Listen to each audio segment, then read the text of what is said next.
Dear students, welcome back to Shivamurthy's academy YouTube channel.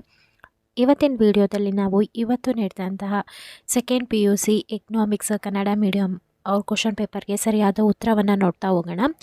ಈಗಾಗಲೇ ನಾನು English ಮೀಡಿಯಮ್ದು ಕೀ ಆನ್ಸರ್ಸ್ನ ಅಪ್ಲೋಡ್ ಮಾಡಿದ್ದೀನಿ. ಯಾರು ನೋಡಿಲ್ಲ ಈ ವಿಡಿಯೋ ಕೆಳಗೆ ಅಂದರೆ ಡಿಸ್ಕ್ರಿಪ್ಷನಲ್ಲಿ ಕೊಟ್ಟಿರ್ತೀನಿ ವಿಡಿಯೋ ಲಿಂಕ್ನ. Second PUC preparatory exam key answers all subject ಅನ್ನೋ ಒಂದು ವಿಡಿಯೋ ಲಿಂಕಲ್ಲಿ ನಿಮಗೆ ಪ್ರತಿಯೊಂದು ಜಿಲ್ಲೆಯ ಎಲ್ಲ subject Kannada medium and English medium ಪ್ರತಿಯೊಬ್ಬರದ್ದು ಕ್ವಶನ್ ಪೇಪರ್ಗೂ ಕೂಡ ಕೀ ಆನ್ಸರ್ಸು ಸಿಗುತ್ತೆ. ಆ ವಿಡಿಯೋ ಲಿಂಕ್ನ ಪ್ರತಿಯೊಂದು ಚೆಕ್ ಮಾಡಿ ನೋಡ್ತಾ ಹೋಗಿ. ಮೊದಲನೇ ಕ್ವಶನ್, ಒಂದು ಆರ್ಥಿಕತೆಯ ಕೊರತೆಯ ಸಂಪನ್ಮೂಲಗಳು ಆಪ್ಷನ್ ಎ ಆಗಿರುತ್ತೆ. ಹಾಗೆ ಎರಡನೇ ಕ್ವಶನ್ಗೆ ಸರಿಯಾದ ಉತ್ತರ ಆಪ್ಷನ್ ಬಿ ಆಗಿರುತ್ತೆ. ಮೂರನೇ ಕ್ವಶನ್ಗೆ ಸರಿಯಾದ ಉತ್ತರ ಆಪ್ಷನ್ ಸಿ ಆಗಿರುತ್ತೆ. ನಾಲ್ಕನೇ ಕ್ವಶನ್ಗೆ ಸರಿಯಾದ ಉತ್ತರ ಆಪ್ಷನ್ ಎ ಆಗಿರುತ್ತೆ. ಐದನೇ ಕ್ವಶನ್ಗೆ ಸರಿಯಾದ ಉತ್ತರ ಆಪ್ಷನ್ ಬಿ ಆಗಿರುತ್ತೆ. ಇನ್ನು ಆರನೇ ಕ್ವಶನ್, ಆದಾಯ ಹೆಚ್ಚಾದಂತೆ ಸಾಮಾನ್ಯ ಸರಕುಗಳ ಬೇಡಿಕೆಯ ರೇಖೆಯು ಡ್ಯಾಶ್ ಭಾಗಕ್ಕೆ ಪಲ್ಲಟಗೊಳ್ಳುತ್ತದೆ. ಬಲ.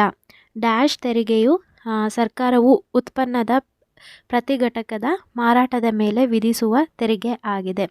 ಘಟಕ. ಡ್ಯಾಶ್ ನೀತಿಗಳನ್ನು ರಾಜ್ಯವು ಸ್ವಯಂ ಆಗಿ ಅಥವಾ ಶಾಸನಾತ್ಮಕ ಸಂಸ್ಥೆಗಳಾದ RBI, SCBIಗಳಿಂದ ಜಾರಿಗೆ ತರಲಾಗುತ್ತದೆ. ದಾಸ್ತಾನು. ಭಾರತದಲ್ಲಿ ನಾಣ್ಯಗಳನ್ನು ಡ್ಯಾಶ್ ಚಲಾವಣೆಗೆ ತರುತ್ತದೆ. ಭಾರತ ಸರ್ಕಾರ.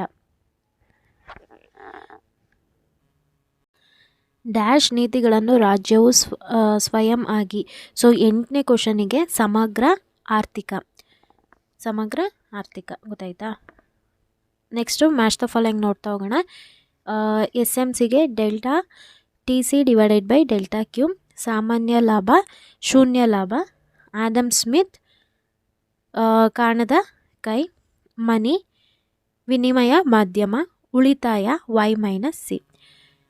ಇನ್ನು ಥಿಯರಿ ಕ್ವಶನ್ಸ್ ಎಲ್ಲರೂ ಕೂಡ ಅಟೆಂಡ್ ಮಾಡಿದ್ದೀರಾ ಅಂತ ಅಂದ್ಕೊಂಡಿದ್ದೀನಿ. ಯಾರ್ಯಾರೆಲ್ಲ ಎಷ್ಟೆಷ್ಟು ಸ್ಕೋರ್ ಮಾಡಿದ್ದೀರಾ ಕಮೆಂಟ್ ಸೆಕ್ಷನಲ್ಲಿ ತಿಳಿಸಿ.